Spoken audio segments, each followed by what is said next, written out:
next week, then it'll come back down, feeling a little bit more February-like. Might even top out just in the upper 50s, but also that umbrella might be needed for a few of those days, Tuesday and Wednesday for sure. 6:15. Two Bamberg County inmates now face arson charges. SLED says 30-year-old Jimmy McMillan Jr. and 32-year-old Jeffrey Augustine sparked a fire inside the jail, causing damage and putting other inmates and staff in danger. This happened on January 15th. Arrest warrants say the inmates were caught on camera during that crime. This morning, the Orangeburg County Sheriff's Office is searching for missing people. Authorities say that 19-year-old Cheyenne Campbell told her family she was going to an Airbnb in Columbia with an unknown man and hasn't been seen since. That was in January. Officials say she has ties to Wichita, Kansas, and Salisbury, Maryland. Then officials say that 23-year-old Chloe Williams disappeared in December. Investigators say that she's known to be in the Nices and Cordova areas in Orangeburg County.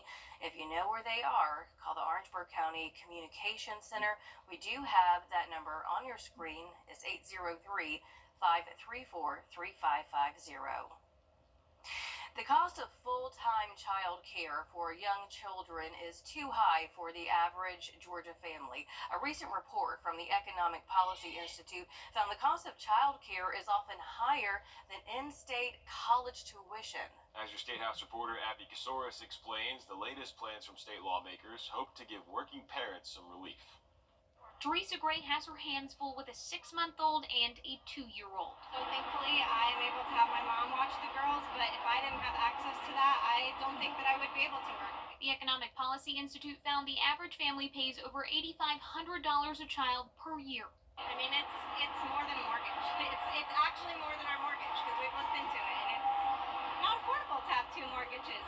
It's not just the high cost. Parents are struggling to find child care, period. After the end of federal funding through the American Rescue Plan, the Century Foundation reports that nearly 1,000 programs will close here in Georgia, leaving more than 80,000 children without care. I've got 2 young kids at home now. I've got a wife who also works, and so I'm living it. State Senator Brian Strickland chairing a special study committee to investigate Georgia's impending child care crisis. His final report helping to shape this bill, a priority bill for Lieutenant Governor Burt Jones. Jones's office says the bill includes a $250 tax credit for every child under the age of 7. Expansion of an existing tax credit for child care up to $300 per year per child, and lets employers claim a larger credit for an on-site child care center.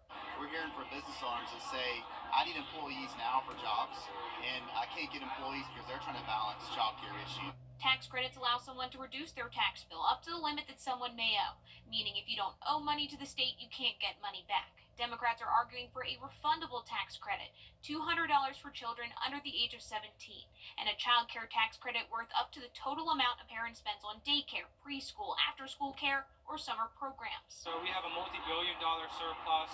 I think this is a great opportunity, again, to invest in kids today so we can work on strengthening our economy for the future. This isn't a case of this bill or that bill. House Democrats hoping that Senate Republicans may support their bill or change theirs. In Atlanta, I'm Abby Kasoris. The Andy Cheek baseball fields at Diamond Lake